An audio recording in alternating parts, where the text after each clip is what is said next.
Hello guys! Welcome na naman dito sa aking YouTube channel and today's vlog, loan up pa rin tayo mga beshes ko ha. At sa loan up nga daw na ito ay hanggang 25,000 pesos yung pwedeng mautang. Easy and fast, only one ID needed.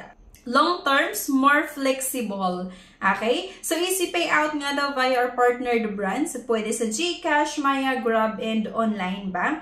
Repay on time for higher amount. So, VIP fast approved daw ito. Safe and trustworthy. Receive lots of 5-star comments, information protected. So, isa na naman ito mga beshes sa mga loan app na I'm sure nakikita nyo yung mga ads nila or lagi nyong nakikita sa Google Play Store. Kaya pupusisihin ko na naman mga beshes kung okay nga ba na utangan itong loan app na ito. Kaya sana po mga beshes mapanood nyo nga yung buong video natin para magkaroon kayo ng idea bago nyo nga install itong app. Kaya hayaan nyo muna na ako mag-download ng app. Ako muna yung sumubok at machecheck na natin kung okay nga ba utangan. Pero bago ang lahat mga beshes, may good news nga pa sa inyo kasi every Saturday off ay namimili ng tatlo na mabibigyan po natin ng cash na ipapadala ko po via GCash at syempre every 25th of the month ako din po ay nagpapag-giveaways ng cellphone. At para nga makasali kayo dito, ang kailangan nyo lang gawin ay panoorin yung buong video, i-comment kung ano yung napanood mo, i-like nga po yung video at huwag mong kalimutan na mag-subscribe para maging updated ka sa announcement ng ating cash and cellphone giveaways. At syempre para malaman mo din kung ano yung mga legit at hindi legit na pwede nating mautangan online. So let's get back to the topic mga beshes. And here nga, Peso Wallet Online Cash Loan na naman yung pag-usapan natin under Hyphen Lending. So kapag i-open nga natin itong mga beshes, itong Peso Wallet Online Cash Loan, check muna natin itong nakalagay nga dito sa kanilang loan app. Na humiram ng hanggang 25,000 pesos, di ba? At ito yung sinasabi ko kanina, high amount up to 25,000 pesos. Easy and fast. Isang valid government ID lang daw yung requirements. Mahaba daw yung loan terms. At mabilis daw or easy payout via sa partner channel nga nila sa GCash, sa PayMaya, at repay on time para mas mataas na amount, safe and trustworthy daw. So, i-open lang natin at ito na naman yung mga privacy policy at dear user, to help ensure safe lending practices, may request to collect your SMS, ayan, yung location, camera, calendar, device model, status, storage photos only, application activity, installed application, customer information, and terms and division privacy policy. So, may nakalagay dito sa pinakababa na interest rate, 0.08% per day. Service fee daw ay 5% to 22% at overdue penalty fee, 0 hanggang 5% per day. Lalagyan nga lang natin dito yung ating mobile number.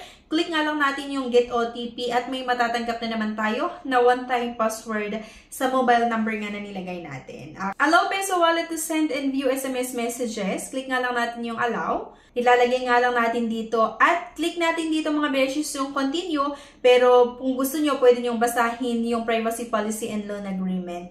So mag-create tayo dito ng password. Create a 6 to 12 character password including letters and numbers. So combination ito ng letter at number. Okay. Ito na nga, maximum loan amount ay hanggang 25,000 pesos at maximum loan terms daw hanggang 180 days or halos nasa 6 months. Get money lang, click nga lang natin to at may nakalagay pa sa babahan na trustworthy, registered nga daw ito sa Securities and Exchange Commission, safe and reliable at wala daw hidden charges. Authorized for prices.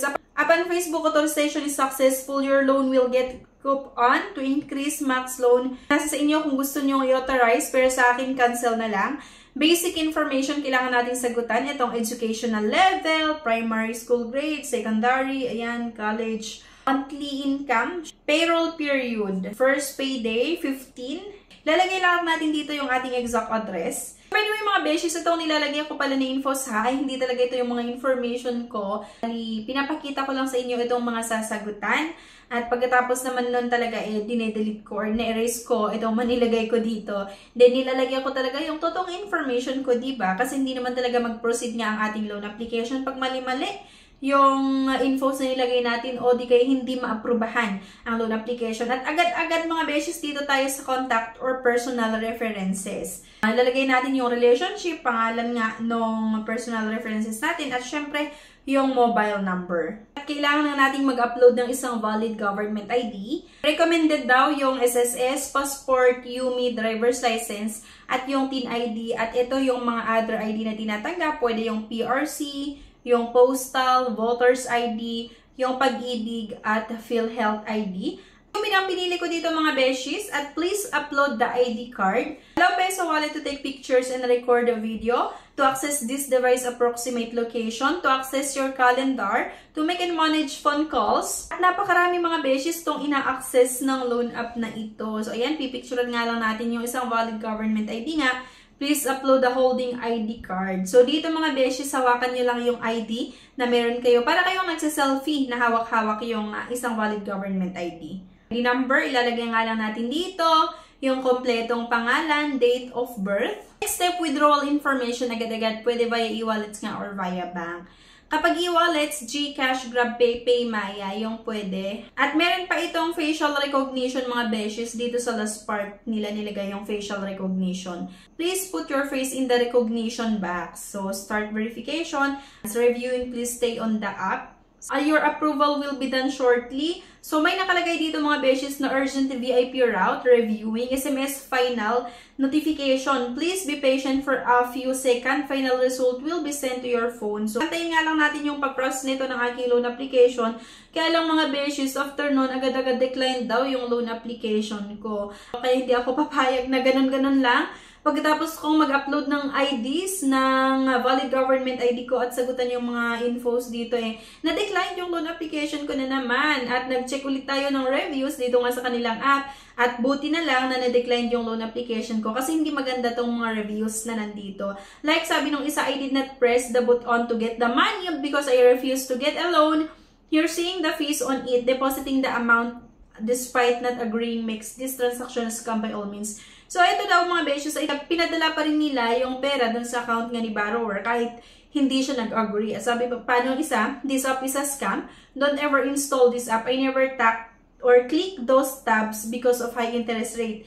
Yet, I uninstalled. Pero, ayan, pinadala pa rin nga yung loan proceeds. At sabi pa nito, do not even try. I only check eligibility and offer. Didn't proceed with the application and uninstalled the app. Then, a few minutes later, cash, yung pera daw ay na-disburse ulit. This app is a nightmare. I just tried applying but I never agreed to the loan agreement. And after an hour later, they disbursed the money to my GCash.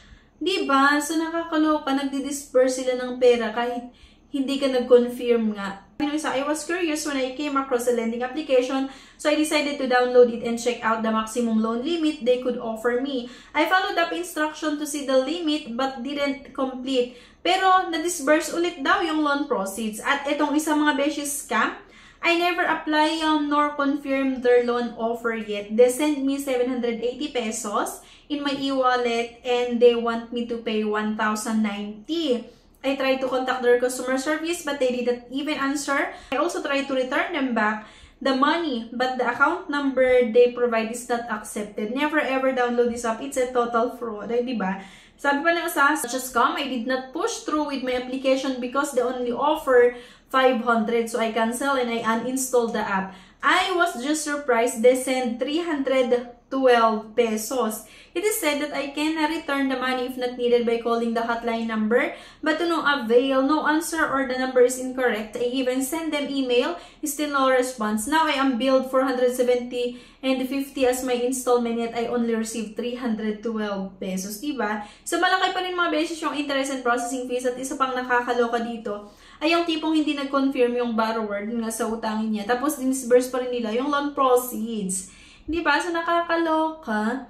And isang loan app rin mga beshes, puro loan app or itong iba't ibang loan app na makikita sa Google Play Store at App Store, itong nagawa natin ng ating honest review. At napakarami pa rin talaga yung hindi maasahan, yung mga loan app na hindi maganda pa rin magpautang kasi nga kahit hindi mo i-confirm yung loan application mo, dinidisburse pa rin or nagdi-disburse pa rin sila ng loan proceeds. At ang masahol pa, talagang tatatarin ka ng ibang text messages pag malapit na yung due date mo. And ayun nga sa manang hiram dito, yung mga iba nga dito ay hindi talaga nag-apply, hindi tinuloy yung pag-apply nila. Pero dinisburse pa rin daw yung loan proceeds. At kung i-check nga natin dun sa mga iba pa na naglagay ng breakdown dun sa mga naprubahan, ay talagang napakataas yung interest and processing fees ng loan app na ito. Kaya, hindi ko na naman i-recommend nga. Pero, syempre, option nyo pa rin nga kung gusto nyo pa rin subukan kahit ganito magpautang yung loan app na ito. Okay? So, yan lang mga beshies. Anyway, thank you for watching. Please don't forget to click the subscribe button. Sana like nyo din po yung video at huwag nyo kalimutan na i-share. Thank you guys at see you on my next vlog. Bye-bye!